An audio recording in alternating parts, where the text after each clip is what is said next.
কি রে, পপকর্ন গুলো তাড়াতাড়ি দে। হ্যাঁ এই তো মা, হয়ে এসেছে, দাঁড়াও। এই তো পপকর্ন গুলো রেডি হয়ে গেছে, এই নাও। বাহ, তরমুজ পপকর্ন গুলো দারুণ খেতে হয়েছে। একটু তরমুজের জুস খেয়ে নি। এই পাতা দিয়ে বাঁশি বানিয়ে মিনাকে সিগন্যাল দিতে হবে। আরে এটা কিসের শব্দ হলো? সব পপকর্ন গুলো খেয়ে নি। মা, পপকর্ন সব শেষ, আমি নিয়ে আসছি। না, তোকে কোথাও যেতে হবে না, আমার রান্নাঘরে আরো পপকর্ন আছে। ডিমের উপর লিখে চম্পাকে হেল্পের মেসেজ পাঠিয়ে দিই। মিনা, উফ, এই মেয়েটা আবার এসেছে। যা এখান থেকে। উফ, কি ফেললো চুলে। ওরে বাবা, আসলা, যা গিয়ে হোমওয়ার্ক কর। ডিমটা মিনাকে ছুড়ে দি। আরে এটা কি? আমি বেরোতে পারছি না, তুই হেল্প কর। ওহ, মিনার মাটা না। এই নে কর্ন, তাড়াতাড়ি পপকর্ন বানাচ্ছি। এই তুই পাখাটা জ্বালিয়ে ঝড় তৈরি করি। ওরে বাবা, কি ঝড় উঠেছে। চাই আমার জামা কাপড়গুলো তুলে আনি। এই তো এই ফাঁকে কেটে পড়ি। এই কি, আকাশে তো রোদ ঝলমল করছে, তার মানে আবার ওর আমাকে বোকা বানিয়েছে। কি, মিনা কোথায় গেল? দাঁড়া, ওর হচ্ছে।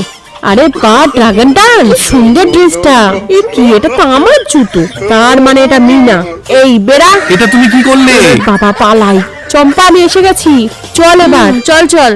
কোথায় পালাবি? ঘরে তো তোকে আসতেই হবে। আরে এসব কি? হ্যাপি অ্যানিভার্সারি সোনা। আমি এর পরের জন্মে তোমাকেই বউ হিসেবে পেতে চাই। তোমার জন্য এই ছোট্ট হীরের আংটিটা এনেছি। এটা আমি আর মিনা দোকান থেকে পছন্দ করে এনেছি। এর পরের জন্মে তুমি আমাকে বিয়ে করবে তো? হ্যাঁ, পরের জন্মেও আমি তোমাকেই বিয়ে করতে চাই। Thank you. বাহ।